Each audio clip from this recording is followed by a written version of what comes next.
And it usually seems like the trend, man. It usually seems like the cycle there, or what happens in these relationships or whatever. But with celebrities, this time you got a whole different type of aspect with a Cardi B. She got her type of audience, and Offset. They're more urban. They're more embraced by the urban culture, and the mainstream. You know what I mean?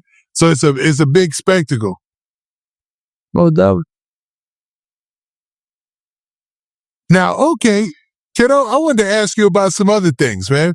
Now, there's a big situation that took place on another platform, guy by the name of DJ You, man. Now, DJ You, he had somebody from NBA, 4K Trey, on his platform, guy by the name of D-Dog.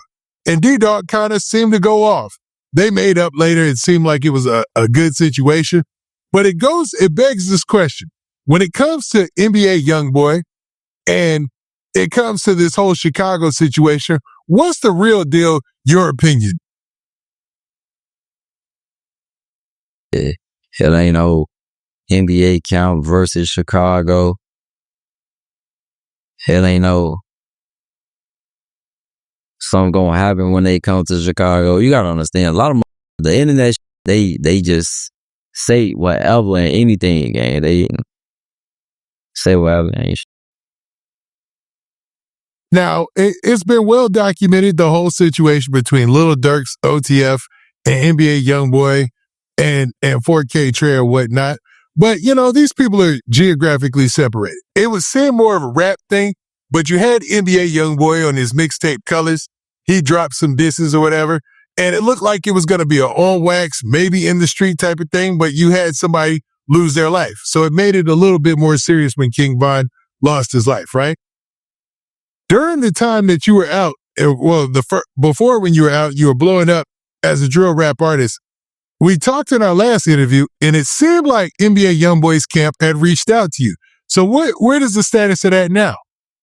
we locked in. That's all I'm gonna say. We locked in for sure, you hear me?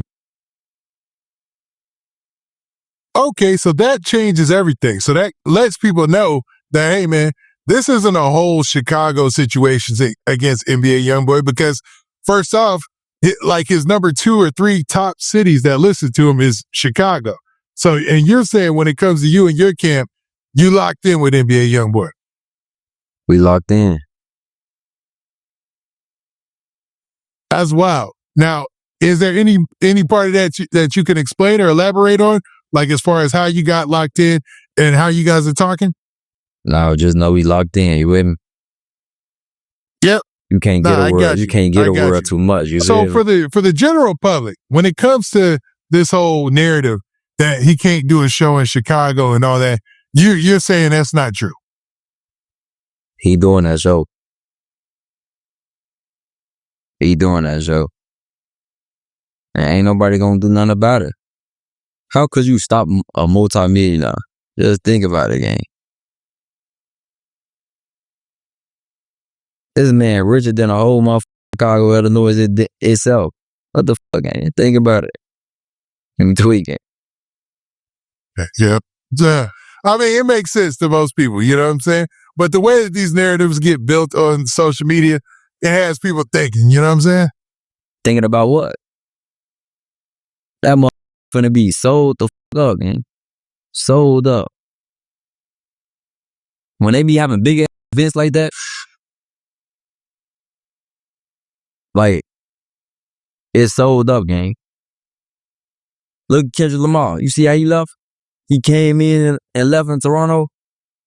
That's how it's gonna be for YB. And ain't not gonna happen.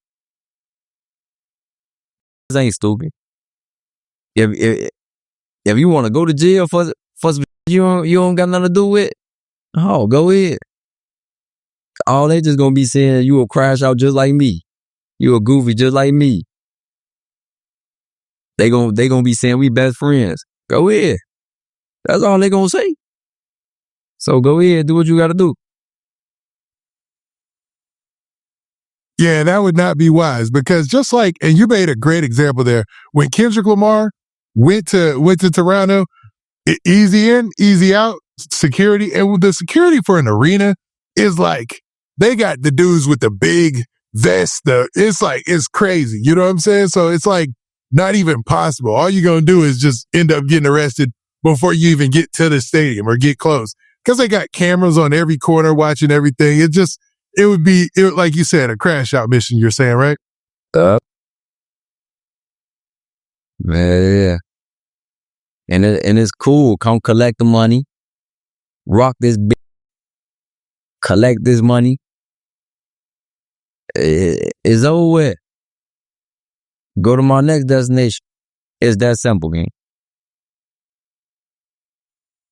Yeah, because at the end of the day, man, that's his job. You know what I'm saying? He got a job to do, perform, do a show, concert. Obviously, people are buying their tickets. So, you know, people, man, that's a fake narrative is what you're saying, right? Most definitely. Just chase this money. All that other shit, the internet gonna be the internet. Just chase that money, y'all. I ain't not gonna lie. Mark my words on that. Nah, noted. All right, so I wanted to ask you about this next, man. I want to ask you about a guy from St. Louis by the name of 607 Up, man. Now you've talked about him in other interviews, and you talked about how you rock with him. But are y'all linked in? Like, are you gonna be working with 607 Up? No, what's your opinions? No, we ain't locked in. He funny as hell. I just be seeing him all over the internet. He was funny as hell. Just thinking about his ass, funny as hell. The way he be looking at, the way he be. Hey, he was just saying some shit. I was just looking at some. He talking about if a bill. He took my wait a whole month to pay my bill. They gotta cut that off. They gotta make me believe. I feel him on that though. He said they gotta cut it off. You gotta make me a believer, then I'll pay all the money. Bro, I feel him on that.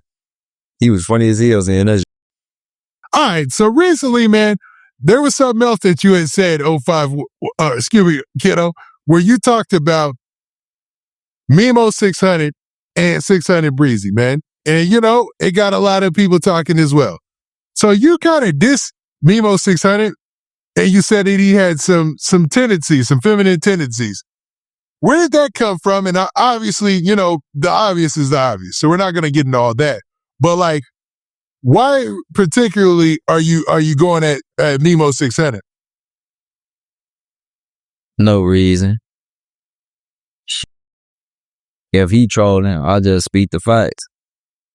He say he know me. He say we was locked up at NRC. He say he told me to come out of the cell. I was ducking my all that. Okay, cool. But I never met this man damn my life. I don't even know like who he are. I'm real. I'm talking about personally. Like, you know, you see him on the internet like that, that's cool. But we talking about personally. Like, we don't know each other. We ain't grow up with each other. What I was on back then, you probably want nowhere around. So, it's like, yeah.